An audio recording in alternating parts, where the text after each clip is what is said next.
Ano ang gagawin mo kung nakakita ka ng chinapchap na katawan ng tao na tila isang baboy na kinatay? Ano ang dahilan at sino ang gumawa ng karumal-dumal na krimen na ito? At yan ang ating aalamin sa ating kwento. Pero bago tayo magsimula, kaibigan, kung bago ka pa lang sa akin channel at kung gusto mo ng mga ganitong kwento, mag-subscribe ka na at i-click mo na yung bell para ma-notify ka sa mga susunod kong mga video. Maraming salamat! Talento sa teatro ang naging paraan ni Mindy upang maipagpatuloy ang kanyang pag-aaral, subalit sa isang iglap, naudlot ang lahat ng ito. Natagpuan ang putol-putol na katawan ni Mindy. Nasa loob ng isang kahon ang kanyang pugot na ulo, braso, mga kamay at paa nang ito'y makita ng mga residente sa isang barangay sa Cavite. Ayon sa kanyang ama, nakita niya ang anak na animoy kinatay na baboy at pinagputol-putol ang katawan nito. Panganay si Mindy sa kanilang magkakapatid. OFW ang ina at punong-puno ito ng pangarap para sa kanilang pamilya. Sinikap ng dalaga na masuportahan ang kanyang pagkokolehiyo, kaya't pinasok niya ang teatro upang maging scholar.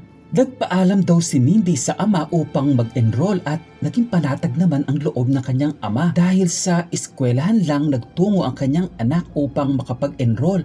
Walang kamalay-malay ang ama na ito na pala ang huling pagkakataon na makikita niyang buhay si Mindy. Kaya't kinagabihan, nag-alala na ito at biglang may nag-text sa kanya gamit ang ibang number at ang sinabi sa text ay, "Daddy, magpapaalam lang po ako. Maaga po kasi yung aayusin namin sa enrollment bukas.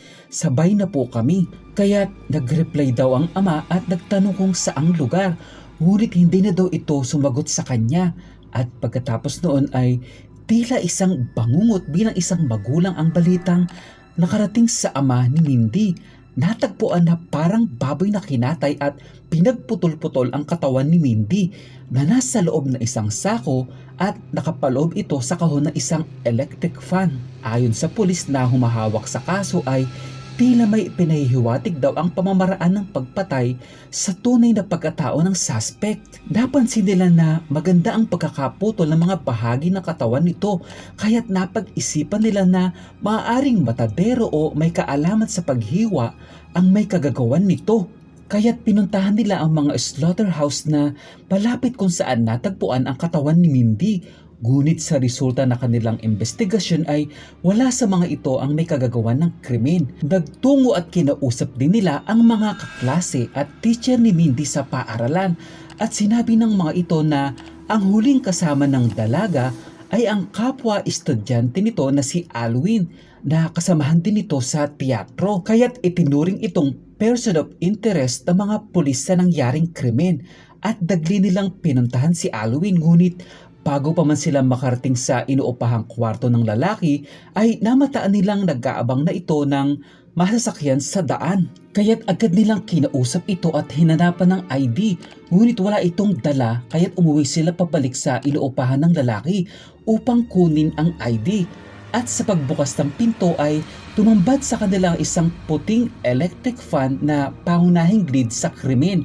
At sa pagkasabi ng mga pulis sa lalaki na may natagpo ang patay na babae at agad na nag-iiyak ito at umamin na siya mismo ang pumatay kay Mindy.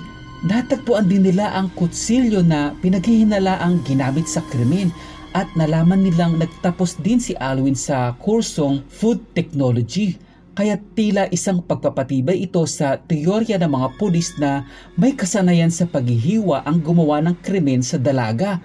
Ayon sa lalaki na nagkaroon sila ng mainit na pagtatalo ng dahil sa pagdududa ni Mindy na mayroon siyang ibang babae. Kaya't sinampal siya ng dalaga. Agad namang nagdilim ang paningin ng lalaki kaya't kumuha ito ng tali at sinakal niya ito hanggang sa bawian na ito ng buhay.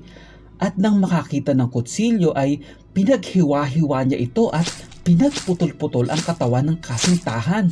Ngunit ayon sa ama ng lalaki na inosente ang kanyang bunsong anak, mabait daw ito at hindi kayang gawin ng isang karumal-dumal na krimen. Habang nakapiit si Alwin ay dinidinig na ang kasong murder na isinampa ng ama ni Mindy laban dito.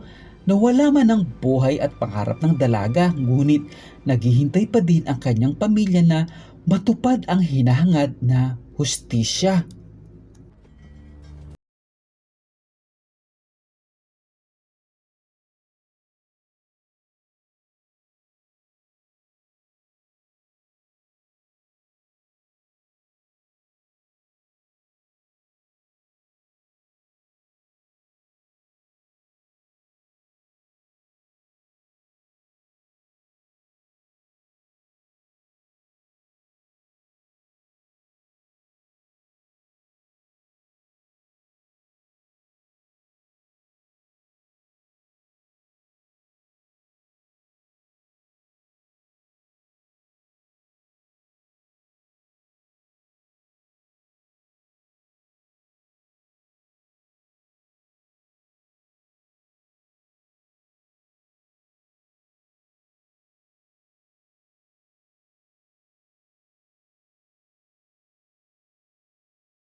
Salamat sa iyong panonood, kaibigan. Kung gusto mo pang mag-enjoy at maglibang, i-click mo na itong dalawa ko pang mga video.